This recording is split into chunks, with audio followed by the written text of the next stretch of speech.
संस्कार टेक्निकल में आपका स्वागत है। मैं सजीत कुमार चौहान जो पॉलिटेक्निक से रिलेटेड लगातार वीडियो बना रहा हूँ। तो भाई अब आपका एग्ज़ाम ख़त्म हो चुका और मैंने बताया आपको कि लगभग आपके कितने नंबर लाने पर कौन सा कॉलेज आपको मिल सकता है। लेकिन अब काफ़ी इंपॉर्टेंट है कि आप कॉलेजेस के बारे में एक पूरी जानकारी एकत्र कर लें कि कौन सा कॉलेज आपके लिए अच्छा रहेगा।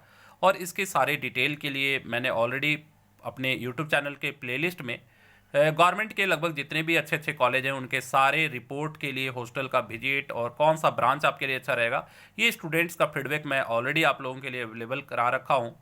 लेकिन अब बात आती है करेंट ईयर के प्लेसमेंट्स जो हर साल होते रहते हैं, उसे भी देखना आपके लिए काफ़ी इंपॉर्टेंट है क्योंकि उसके आधार पर आपको ये तय करना आसान हो जाता है कि कौन सा कॉलेज आपके लिए बेहतर होगा। तो चलो भाई, आज समय नहीं लॉस करते हुए मैं आप लोगों को गवर्नमेंट पॉलिटेक्निक आदितपुर के साइट पे ले चला हूँ और इसको आप खुद भी अपने प्ले स्टोर पर या बाकी आप यहाँ पर खोल कर देख सकते हो गूगल में सर्च कर कि गवर्नमेंट पॉलिटेक्निक आदितपुर जो है क्यों खास है। तो चलो भाई, मैं इसके साइट पर सबसे पहले हम लोग इसके प्लेसमेंट पे आते हैं। तो चलो मैं प्लेसमेंट को थोड़ा सा क्लिक कर देता हूँ और अब हम लोग इसके प्लेसमेंट को देखते हैं। तो देखिए भाई, आदितपुर पॉलिटेक्निक कॉलेज का प्लेसमेंट का ये रिपोर्ट करेंट है 2020-21 का। और ट्रेनिंग और प्लेसमेंट ऑफिसर मिस्टर मुजाहिदुल इस्लाम जो भाई यहाँ के ट्रेनिंग और प्लेसमेंट ऑफिसर हैं, जिन्हें लोग शॉर्ट में एमआई सर भी कहते हैं। और ये अपडेट भी बड़ा करेंट है 11 सितंबर 2021 का। तो देखते हैं भाई कि प्लेसमेंट कैसा रहा है आदितपुर पॉलिटेक्निक कॉलेज का और क्यों है खास आदितपुर, ये भी आप लोगों को आइडिया होगा। तो चलो भाई, इसके प्लेसमेंट्स में देखते हैं। तो यहाँ पर आप देख रहे हैं सबसे पहले branch mechanical engineering current session का ये प्लेसमेंट का आपके पास रिपोर्ट है। तो यहाँ पर देखेंगे आप कि सीरियल नंबर, बोर्ड का roll number, name of candidate और कंपनी कहाँ हुआ है उनका प्लेसमेंट, ये सारा डिटेल आपको मिल जाएगा। तो देखिए यहाँ टाटा मोटर्स में लगभग आप देख रहे हैं 5 बच्चे टाटा मोटर्स में हैं और बच्चों का नाम भी दिया हुआ है यहाँ। फिर एलएनटी में देख रहे हैं आप, एलएनटी में भी लगभग 1 2 3 4 5 6 बच्चे लगभग एलएनटी में हो गया मैकेनिकल का। उषा मार्टिन में 1 2 3, तो उषा मार्टिन में 3। और उसके बाद देखो भाई 15 नंबर से जो बच्चे हैं जिंदल में जेएसपीएल में, आप देख रहे हो कि जेएसपीएल में कितना हुआ है। तो टोटल देखते हैं तो जेएसपीएल में काफ़ी बच्चों का हो गया है और इस तरह से 28, तो 15 से लेकर 28 तक जेएसपीएल में। तो इस तरह से ये देख रहे हैं मैकेनिकल ब्रांच के जो पास आउट स्टूडेंट्स हैं उनमें से भी कुछ बच्चों का हुआ है। तो ये 5 बच्चे जो जेएसपीएल में हुए हैं, तो काफ़ी बच्चों का हो गया है लगभग। और उसके बाद आप देख ही रहे हो कि इधर में टोटल 28 और 5 आप जोड़ सकते हो कि भाई लगभग 33 बच्चों का प्लेसमेंट्स मैकेनिकल में। उसके बाद आप इलेक्ट्रिकल की बात करते हैं तो इलेक्ट्रिकल में देखिए भाई स्टार्ट है टाटा मोटर्स, और टाटा मोटर्स में भी देखिए काफ़ी अच्छा प्लेसमेंट हुआ है। तो यहाँ पर इलेक्ट्रिकल का प्लेसमेंट देख लेते हैं भाई। यहाँ इलेक्ट्रिकल में आप देख ही रहे हो कि लगभग इलेक्ट्रिकल में भी टाटा मोटर्स में ही ज़्यादातर बच्चों का प्लेसमेंट, फिर उसके बाद 18 बच्चों का टाटा मोटर्स में। उसके बाद एलएनटी में देख लो भाई, एलएनटी में भी लगभग कितने बच्चे हैं भाई एलएनटी में, तो 1 2 3 इलेक्ट्रिकल के एलएनटी में। उसके बाद जेएसपीएल में भी लगभग 1 2 3 4 5 मैंने 25 बच्चों का प्लेसमेंट इलेक्ट्रिकल में, और जो पुराने पास आउट में से भी 2 जेएसपीएल में इलेक्ट्रिकल ब्रांच के। इसके बाद आप देख लो भाई मेटालॉजी इंजीनियरिंग की बात करते हैं, यहाँ कितने बच्चों का प्लेसमेंट हुआ है।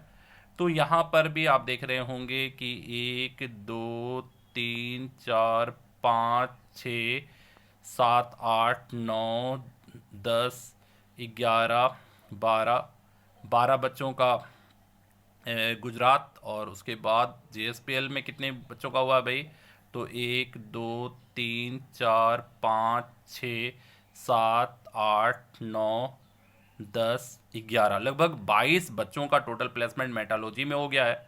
और यहाँ पास आउट बच्चों का भी प्लेसमेंट अच्छा रहा है। तो देखो भाई जो पास आउट बच्चे थे पिछले साल भी, उसमें से 11 बच्चों का पास आउट बच्चों का भी प्लेसमेंट हो चुका है।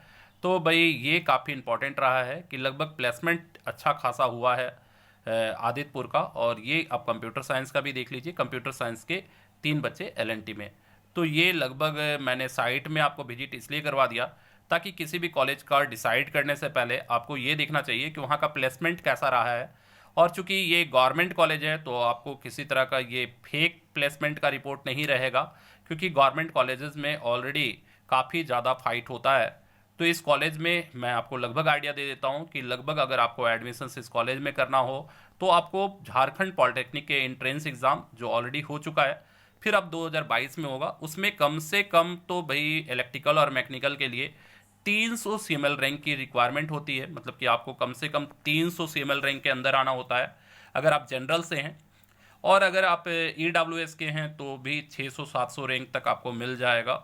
और BC1 BC2 के बच्चों को भी 400-500 रैंक तक यहाँ का मैकेनिकल इलेक्ट्रिकल मिल जाता है सीएमएल रैंक 400-500 होने पर।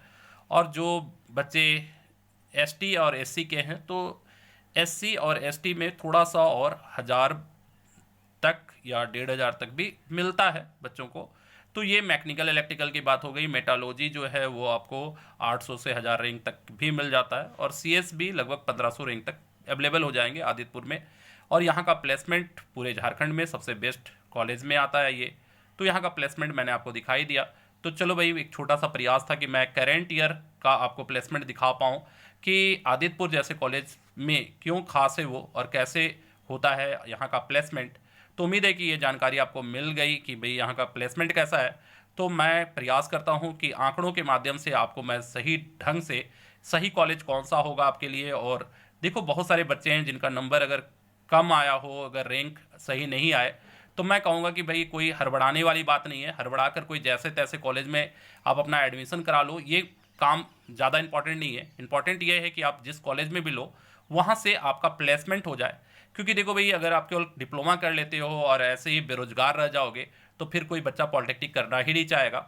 तो पॉलिटेक्निक करने के बाद ज़्यादा इंपॉर्टेंट हो जाता है कि पॉलिटेक्निक करने के बाद आप सही ढंग से सेटल्ड हो जाएं। तो ये इंपॉर्टेंट है कि आप कॉलेज में कभी कंप्रोमाइज़ मत कीजिए कि कौन सा कॉलेज लेना है।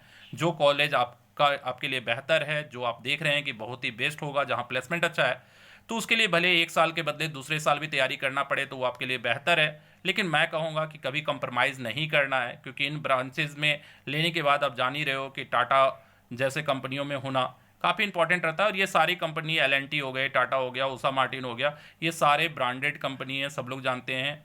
तो ऐसे कंडीशन में आपसे अनुरोध होगा कि कॉलेजेस को पहले एक बार सर्च कर लो, जो भी टॉप कॉलेजेस हैं, और डिसाइड कर लो कि किन कॉलेज में कौन सा ब्रांच लेना है। मिल जाता है सही है, नहीं मिलता है तो फिर हड़बड़ी नहीं होनी चाहिए। तो चलो भाई, ये छोटा सा एक वीडियो था जहां पर मैं साइट में ही आपको दिखा दिया कि कौन सा कॉलेज आपके लिए कैसा है। अगले वीडियो में फिर मिलते हैं किसी और कॉलेज को लेकर, जिसकी प्लेसमेंट्स का सारा रिपोर्ट मैं आप तक पहुंचाने का प्रयास करूंगा। तो चलो भाई, आज के लिए इतना ही। अगले वीडियो में फिर मिलते हैं, तब तक के लिए जय हिंद, जय भारत।